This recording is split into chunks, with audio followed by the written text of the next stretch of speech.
Tsy maintsy anao atsisika amin'ny fametrahana ny laharam-pameana ireo fangatahana sy fitakiana samihafa nataon'ny vahoaka malagasy ao anatin'ny teti-bolam-panjakana ho an'ny taona 2024 ireo solombavamboaka avy amin'ny fanoherana eo anivon'ny antenimieram-pirenena ho ny fanehoan-kevitra nentin'ny solombavamboaka Imbiky Herilaza androany. Tokony atao laharam-pameana ao anatin'ny volavonan-dalàna mifehy ny teti-bolam-panjakana ho izy ny filan'ny vahoaka malagasy araka ny fitakiana samihafa ireo. Napetraka ho mpanohatra ho amin'ny fanarenana sy fananganana ireo solombavamboaka avy amin'ny fanoherana mba hijery ny tombotsoa amin'ny vahoaka malagasy raha ny fanazavany. Maromaro fanazavany teo fa ny zavatra tiana tsindriana zany dia tsy maintsy mitodika antsika amin'ny krizy izay nandalo teo.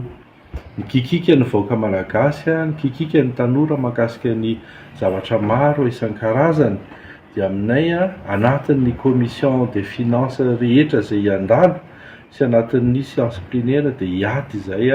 ny amalina ireny fangatahana izay tsy azontsika ialana ireny. Eo ny mahakasika ny any amin'ny mpianatra any amin'ny anjery manontolo, eo ny mahakasika ny jiro sy rano, mahakasika ny vidim-piainana.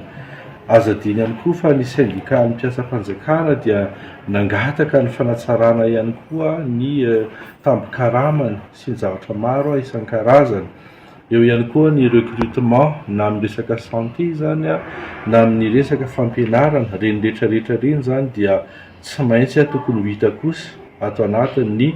projet de loi de finance initiale 2026 izay zavatra izay. Izay no mahatonga anay miteny hoe na dia anatin'ny fanoherana dia fanoherana constructif no hitondrasantsika azy satria tsy azo atao fotsiny ny mijery ny mahonena sy ny fahorian'ny vahoaka malagasy iray manontolo. Tokony hiakatra ny fidiram-bolam-panjakana ho an'ny taona 2024 raha araka ny volavolan'ny teti-bolam-panjakana ho an'ny taona 2024 izay natolotry ny minisitra androany. Ary tokony hifanaraka amin'izany ihany koa ny fandaniana ho iatran'ny solombavamboaka Imbiky Herilaza. Tsy tokony izy kosa nefa ny fampiakarana ny hetra mihoampampana amin'ireo tambo-karama indrindra ho an'ireo vahoaka madinika raha oharina amin'ny vidim-piainana amin'izao fotoana izao. Ireo karama ambony sy ireo fidiram-bola ambony no angalana hetra raha araka ny fanazavana hatrany. Mbola tsy tamin'ny antsipriany moa zany fanazavana ny projet de loi de finance initiale 2026 izany.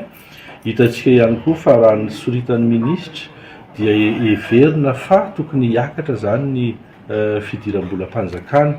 ary tokony fanaraka amin'izay koa ny fandaniam-bolam-panjakana mazava ho azy. Fa nefa ny fampakarana ny fidiram-bolam-panjakana dia tsy tokony kosa hisy fampiarana ny fampakarana ny hetra ohatra any amin'ireny karama maro isan-karazany ireny satria hitantsika fa efa tsy mifanaraka amin'ny vidim-piainana ny vola miditra amin'ny indrindraindrindra ny vahoaka madinika ka tokony hifandanja izay zavatra izay hoe ny karama ambony sy ny fidiram-bola ambony no tokony angalana an'izay hetra ambony izay, fa ny salatsala sy ny ambany kosa dia tokony jerena manoloana ny vidim-piainana izay efa tsy zaka ny vahoaka malagasy. Namafiny amin'ny tokony hirosona amin'ny fikoanam-doham-pirenena moa ny solombavamboaka Imbiky Herilaza izay tokony atao miainga eny fotony eny amin'ireo commune sy district mba ahafahana miaina sy mandray ny tena feon'ny vahoaka. Eo ihany koa ny tokony anateterahana ny fampihavanam-pirenena mba ahafahana mitsabo ireo fiery vokatry ny krizy ny fandimy teto amin'ny firenena. Sahady nolazainy Andriamatoa Prime Ministre tanatin'ilay PGE manamafy zahay raha tena te-hampandrosa ty Madagasikara ty tsika. Voalohany ny fikaonan-doha pirenena dia tokony miainga avy any amin'ny commune, district, ny région mananjoa ary tokony hoenotsika ny vahoaka malagasy rehetra satria misy hevitra tsara izay tokony hoentiny zareo. Ny faharoa manaraka an'izay dia tokony hipetraka foana ny resaka réconciliation nationale eto Madagasikara satria nanomboka tany amin'ireny crise politique tamin'ny 72 mandraka ty amin'ny 2025 betsaka ny ratra izay napetraka izay ary tokony ho tsaboana mba tsy hiverimberina izao crise socio-économique sy politique izao. Dia ny farany raha tena tianao fanovana isika dia andao re tsy lalam-panorenana ray ihany no hoentintsika haseho sy ho fidin'ny vahoaka malagasy fa andao lalam-panorenana roa samihafa. Ny voalohany lalam-panorenana mahakasika ny fédéralisme, ny faharoa lalam-panorenana mahakasika ny décentralisation effective. Fa tsy ny hoe lalam-panorenana ray dia hoisinao ihany no ho atolotritsika ny vahoaka malagasy. Mitotaly 7 faingo 7,770 lavitra ariary ny volavolan'ny teti-bola mpanjakana ho an'ny taona 2024. Raha araka ny famelabelarana izay nataon'ny minisitra ny toe-karena sy ny fitantanam-bola mpanjakana androany tetsy amin'ny antemimera-pirenena. Raha 9 faingo 4,970 sy 3,4 lavitra ariary ny teti-bola mpanjakana ho an'ny taona 2024. Mifanaraka amin'ny volavola teti-bola ho an'ny taona 2024 io fandaniana ho an'ny taona 2024 io raha araka ny famelabelarana io hatrany. Mamaly ny filana fotra ho an'ny vahoaka ity volavola ny teti-bola mpanjakana ity toy ny angovo, ny jiro ary ny rano ary ireo hafa izay nanaovana vahoaka fitakina. Raha araka ny nambarany minisitry ny toe-karena, tombanana hiakatra hatrany amin'ny 4,400 tany fiakaran'ny ari-karena vaobe ho an'ny taona 2024 raha 2,700 kosa ny tany fiakaran'ny vidim-piainana raha manodidina ny 800 izany tamin'ny taona 2024. Mametraka tombana ihany koa ny fitondram-panjakana amin'ny fiakaran'ny vokatra ho 5,400 tao anatin'ny famelabelarana io hatrany. Ireo ministera mitana andraikitra ho an'ny laharam-pahamehana ho an'ny vahoaka malagasy izay miandraikitra ny filana fotra no tsy maintsy nampitomboana teti-bola mba ahafahana manatanteraka fitakiana samihafa ho an'ny fanovana.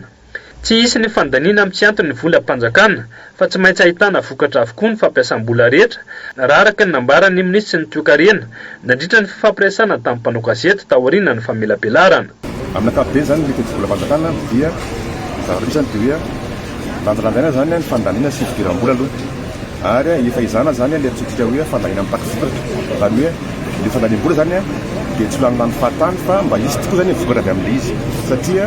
ny fidiram-bola zany efa mikelimikely anatin'ny zavatra zay dia ao anatin'ny koa zany tsika no mijery natsoina hoe ahoana zany no ahafahana mampitombo ny hetra koa anatin'ilay izy hoe ina zany le zaka atao ampitomboana ny lehetra dia ao zany miady amin'ny kolokolo zany ao ny zaka hoe fraude fiscale miady amin'izany ary ao koa indrindra ny fampivelarana zany antsoina hoe base fiscale zany ila hoe lasan'ny base fiscale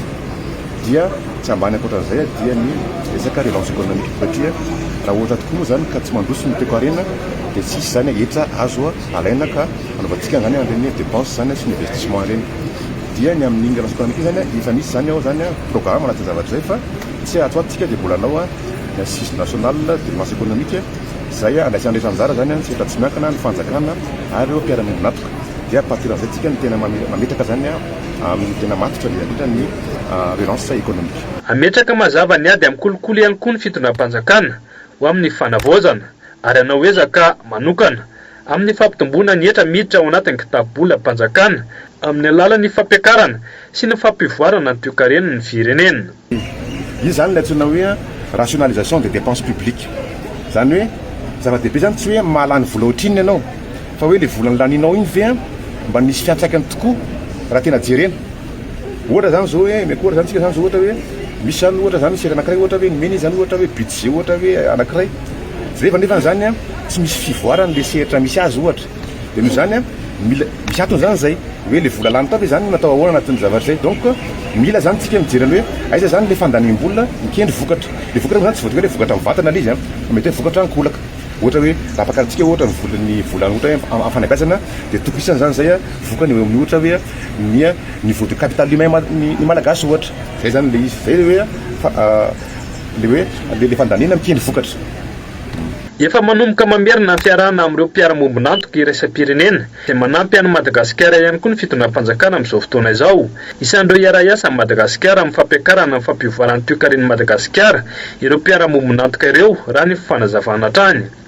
Efa miditra zany ka mandeha tsara reny zao tsika zany zao efa mamerina tsikelikely ny fiara-miasantsika amin'ireo partenaires internationaux ireo rehefa tena misy zany hoe mizotra makany zany le izy rehefa misy zany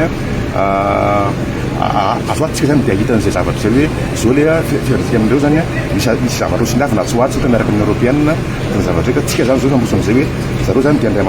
aman-dara mavikitra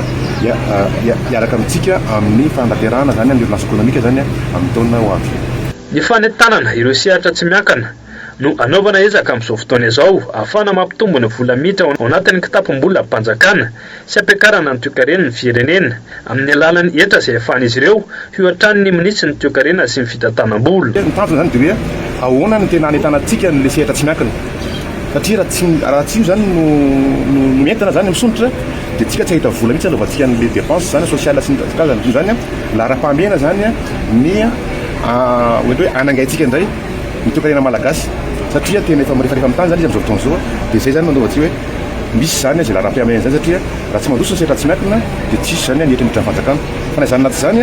dia tsika mandray andraikitra bebe koa zany amin'ny teneniko teny hoe atsaraina mihitsy zany ny fakana hetra ny hetra zany tsy hoe alaina fihafahatany ohatra azahoantsika vola fa le hetra zany ampiasaina mba anentanana amin'ny toe-karena bebe koa raha zavatra zay raha ohatra vitantsika ny miady amin'ny fraude fiscale vitantsika ohatra ny miady amin'ny corruption dia manana zany tsika zany économie bebe koa dia mety ho vitantsika zany anariana kely ny ampianan-tany hetra fa miankina mezaka ataontsika zany zavatra zany.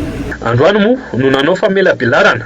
ny volavolan-dalàna mifehy teti-bola mpanjakana ho an'ny taona 2024 tetsy anivo ny antemera-pirenena ny minisitry ny toe-karena sy ny fitantanam-bola mpanjakana taorianan'izay kosa ny tapany ariva dia nyroso avy hatrany